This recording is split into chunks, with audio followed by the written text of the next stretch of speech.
11,848, 11,849, 11,850, 11,851, 11,852.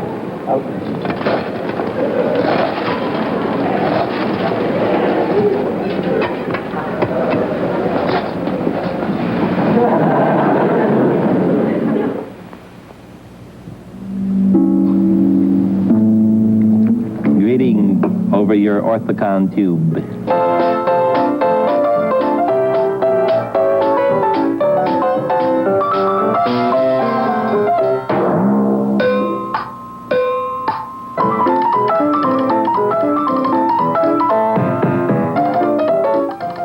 This is Jack Lemmon speaking. There was no one like Ernie Kovacs. I'd never met anyone like him before, nor have I since.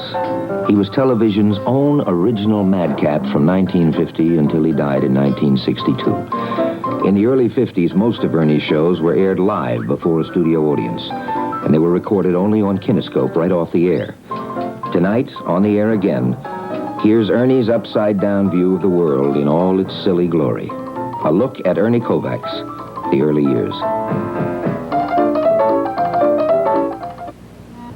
When there's a news show scheduled like this, NBC releases a whole schedule to the newspapers a couple of weeks in advance, and as with our shows, the opening date is printed. And then you receive a lot of calls from agents and managers who have various acts that they feel might go well on the show. There's always such a variety that it's hard to pick the best ones.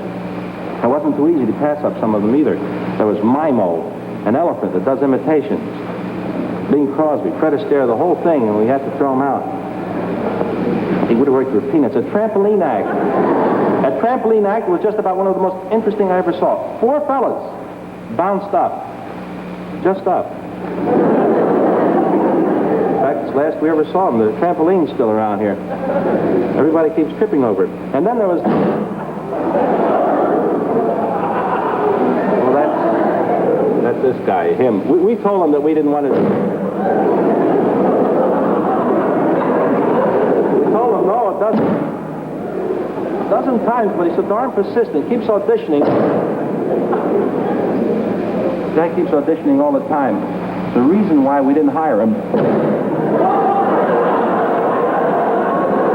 He's not the most accurate guy in the world, you know? Well, with calls from agents about acts for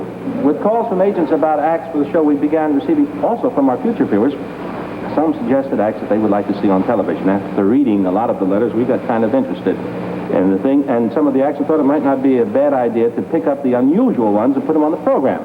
The 3 acts we have picked were not familiar to anyone on the network, but we do believe they'll be as exciting to see as they appear to be in the letters that we received about them. So perhaps with a fanfare by Harry Sosnick, we might...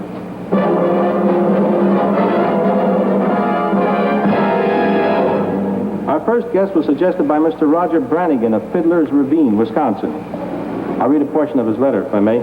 I've always been a great lover of chess and checkers, as is my father and was his father before him. Dad and I were discussing the brilliant career of the great Russian chess player the other evening, Konstantin Chichornia. I read somewhere where Mr. Chichornia, who was only 30 years old, can play 4 champion chess players and beat all of them in only 3 moves. Furthermore, Mr. Chichornia can do this while being blindfolded. I think you would make an excellent act for your first show, Mr. Brannigan. Well, Mr. Brannigan, the production staff on the show liked the idea, went right ahead to work, and we have not only located Mr. Chichornia, but also 4 of the top-ranking chess players who are here for the big chess tournament to take place in August. They've already made their first move. We're setting the board for the move they will make after Konstantin Chichornia makes his first play. This is Bela Kolbas, the famous Hungarian chess expert. And this is Wilhelm Grosinger, the noted German chess champion. And here, also deep in strategy, is Armand Toulouse, the celebrated French champion. And last, the well-known representative from the United States, Leonard Koznovsky. All 4 men are noted for their brilliant tactical moves, their first moves particularly, and indeed Konstantin Chichornia is up against the best 4 international chess players alive today.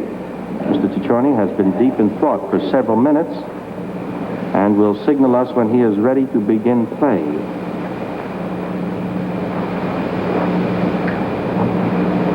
Chichornia is ready. The 4 champions have studied the board, all ready for their second move, which they will make after Konstantin Chichornia. The brilliant chess genius makes his first move.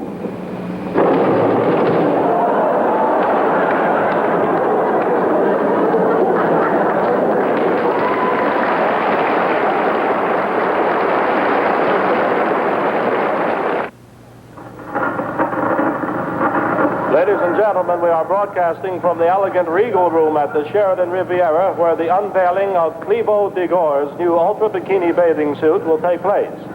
There's quite a bit of tension here among the crowd, as rumor has it that the new Degor bikini suit will be even briefer than his creation of last year, which was outlawed by the police.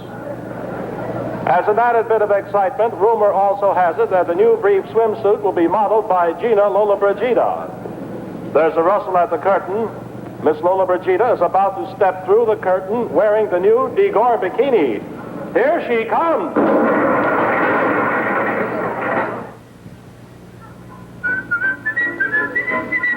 Pfeife, Pfeife, Johanna, der Pfeife macht Spaß. Nein. Guten Nacht, meine Frau, Frauwes und Herr Katzen. Das ist ein Zusatzdiskjockey Wolfgang von Sauerbraten. Das alles nach Reckenspinner mit der großen Hit tun, der Bebop, der Cha-Cha und alles der Hepkatzenstoff, oder? Also mit Waltzes für die Squares. Aber bevor ich gemecken mit der Liebestod, hat es ein komische Story, die ich just gehört. Der zwei Bebopper, das erste Bebopper, ich spreche zu das zwei Bebopper. Heinrich, tellen Sie mir, wo war's der Liebchen, ich was sing du mit der Orenheit? Und das zweite Bebopper, ich spreche zu das erste Bebopper. Das ist nicht Liebchen, das ist meine Frau. No, huh? And you lose so much in the translation. Aber hier ist eine Postkarte. Mein lieber Wolfgang, du hast cool, Herr, cool. We are just nuts about the record to all the time playing. Please play the new hit, geständig auf der Corner, watching alles the Fräuleins goose stepping by. Wie lieber du sein Fritz, Johanne, Gerda, Kurt, Sieger, Wilhelm, Bertha, Pedro und all the Frauen und Frauen, die Luigi's Brau hat. Ich habe sie eine Recording, this geständig auf der Corner, watching all the goose stepping going by with Harry Sasnick und die Sasnick Boomler. Nein?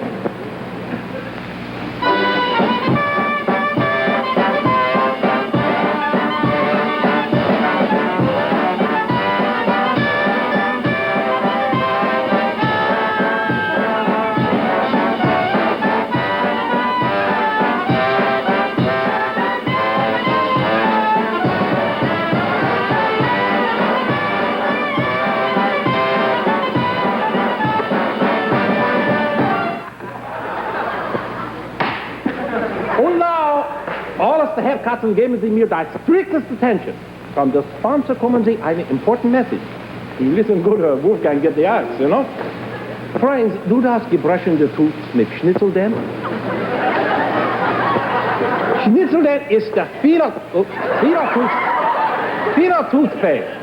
Wenn du usen Sie das Schnitzeldent, der Tooth ist alles sparkling weiß. Listen Sie mir asking eine question.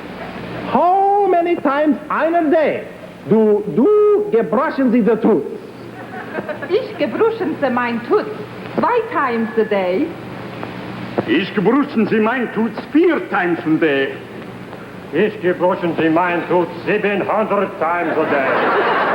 Jawohl, Freund. Du gebruchen Sie the tooth 2 times a day, 4 times a day, oder du gebruchen Sie the tooth 700 times a day, usen Sie Schnitzeldent. Hören du, was Hilde Grossmeier spricht? Gucken Sie auf diesen Mann. Hier ist eine klare Mietbürger mit auch der Schnitzeldent. Und hier ist der Mietbürger mit der Schnitzeldent. So, du ain't making the time mit der Fräulein. Ja, buschen Sie der Tut mit Schnitzeldent. Und one other thing, Freunde. Here is invisible shield. Das ist like the invisible shield in Schnitzel, das protecten sie der Tooth. Hilda? The Schnitzel, protecten sie der Tooth. Like this invisible shield is protecting thee to mir from that bucket of water. So.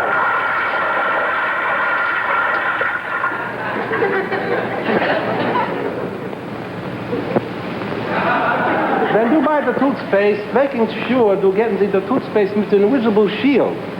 Now, could I have eine word to do, Hilda? Weiße Johanna. Weiße Johanna, das weiße macht Spaß.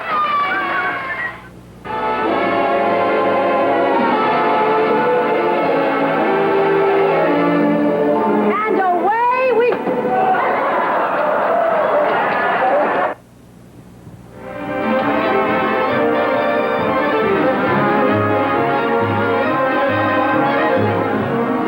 Good evening, ladies and gentlemen.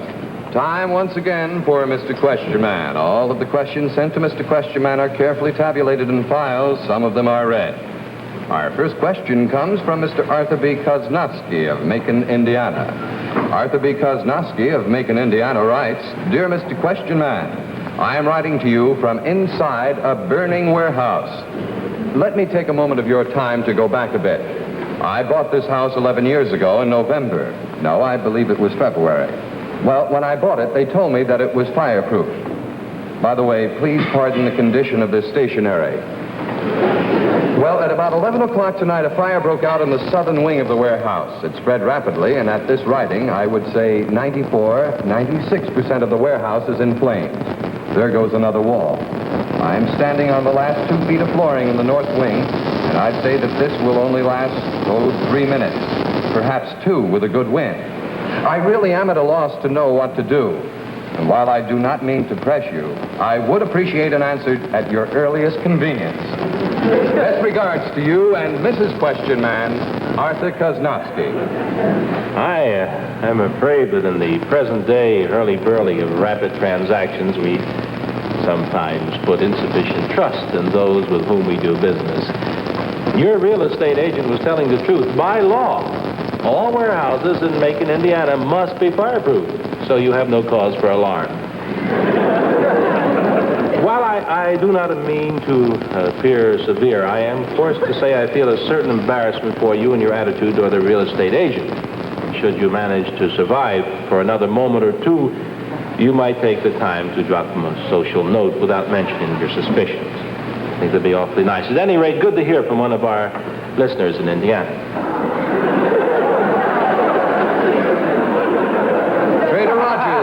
Upper Gum, South Africa writes, 1 year ago, I married Kino, the daughter of the cannibal chief of these parts. Living here has been rather confusing as they have different dates for holidays that I have been accustomed to. For instance, last week, the cannibals celebrated Easter. Next week, we're going to observe Thanksgiving. A point of etiquette has arisen.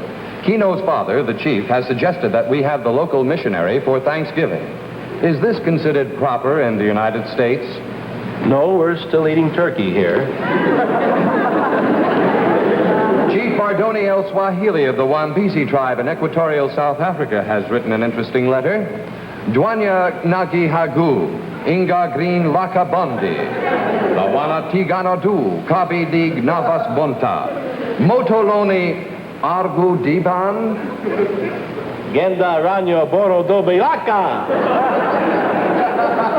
Mr. Nick Greco of Las Vegas, Utah, would like the answer to this question. I'm at this very moment playing table stakes poker with some very big gamblers. I have 3 queens, a 7, and a 4 in my hand. The man on my right drove all night from Wichita, Kansas to get in the game. I think he might be tiring a little now and not thinking too clearly. The man on my left took just 1 card, but he's known to play an unorthodox game. I figure him for just 2 pair, but he could be holding 3 of a kind. The pot has been raised 4 times already, twice by the man who drove from Wichita, once each by the man sitting across from me who might be bluffing. Considering that I'm holding 3 queens, do you think I should raise the pot 1 more time, call the man on my right, and then raise the man across from me, or just call and see who raises him, then raise, or should I raise the man on my left and then drop out if someone re-raises me?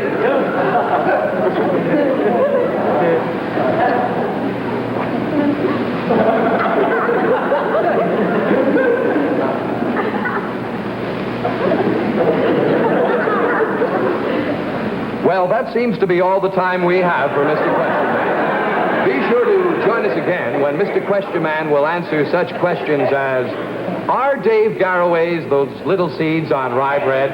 Is it proper to drink coffee in a T-shirt? Do they use real iodine on the medic? Does the DC-7 eat its young? And in a fair fight, could Rocky Marciano beat Charles Coburn?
People forget whose show they're on.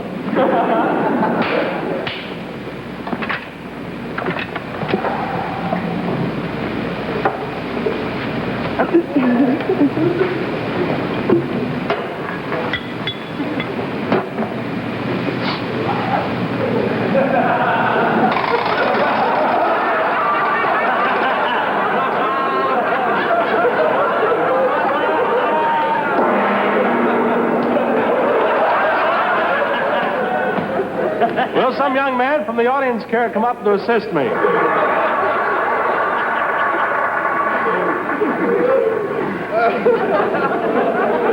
And now the Great Matzo will perform another great feat of magic. But first...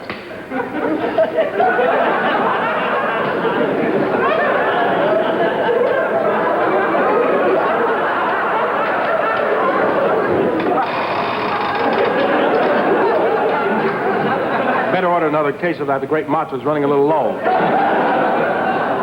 Thank you for your assistance, young man. No personal problems. I'm sorry, we just do magic tricks. Step down. You didn't do the trick? I know, she just told me. I don't need everybody telling me. All right, are there any questions about the next trick? You'll notice by a quick gesture, I have a pack of cards in my hand. Right, very good. Thank you. And now, you, sir. Think of a card. Think of a card.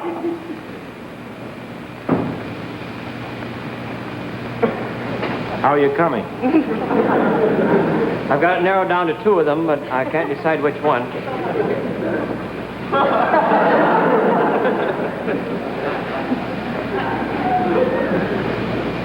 I think I've got it. Good. No, I didn't mean that. Perhaps just a short one.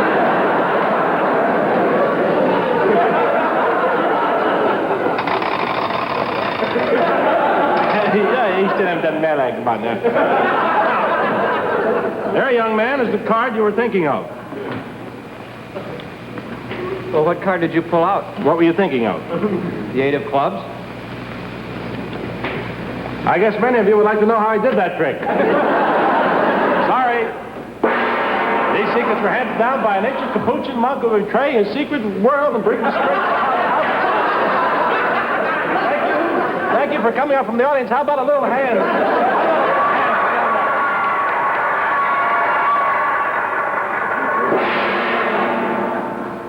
Not while I'm working, please. I insist.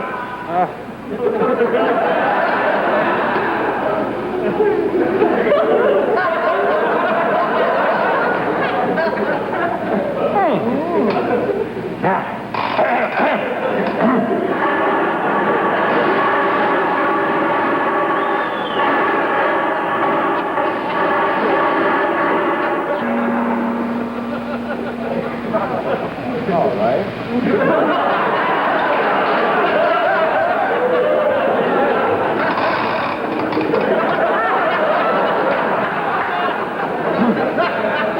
check this tube. Is it hollow?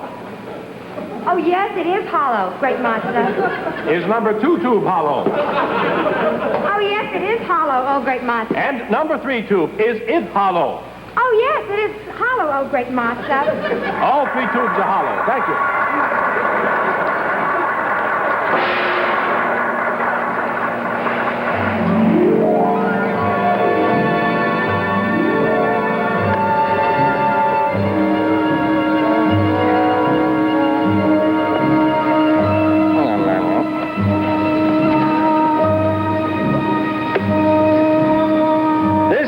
Capuchin monk was wise and wise in the ways of magic. One thing he told me.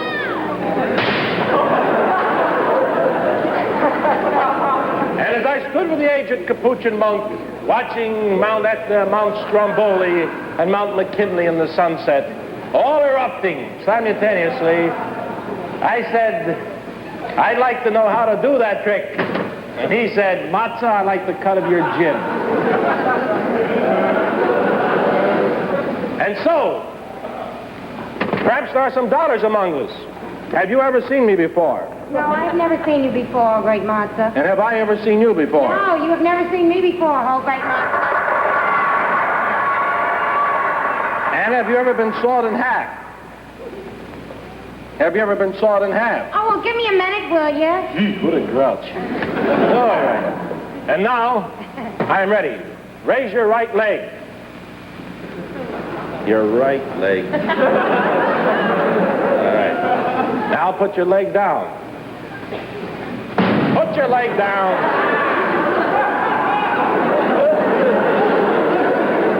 Would someone from the audience care to come up and inspect this case?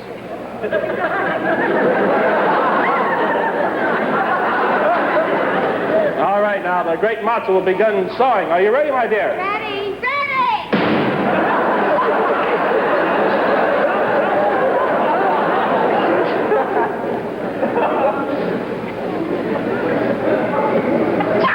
God bless you.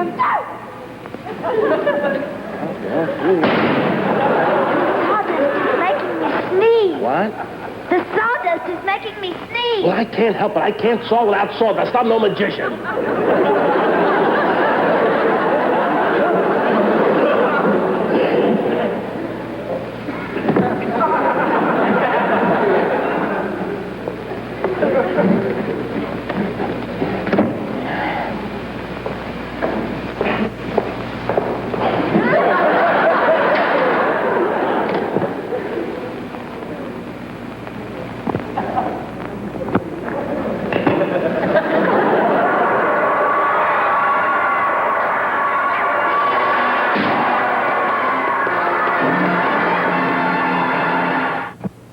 A lot of the evening shows are done in color, and you folks who only have black and white TV sets are kind of being cheated. I don't know if we're on color or not tonight, but in case you just have a black and white set and don't have color, and we are in color,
do, mi, do, fa, si, re, si, mi, la, do, la, fa, re, sol, sol, do, mi, sol, la, re, fa, re, sol, do, mi, do, fa, re, sol, sol, mi, sol, la, re, fa, re, sol, do, mi, do, fa, re, sol, sol, do, do, mi, fa, si, re, si, mi, la, do, la, fa, re, sol, sol, do, mi, do, fa, si, re, si, mi, la, do, la, fa, re, sol, sol, do.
One of the things about doing a show like this is you finally come to that nice quiet thing at the end of the show where you know everything's on time now, nothing can go wrong. You just relax, and it's been one of those little things where you just take it easy and say, well, you're done, and where are we going after the show? And nothing can go wrong.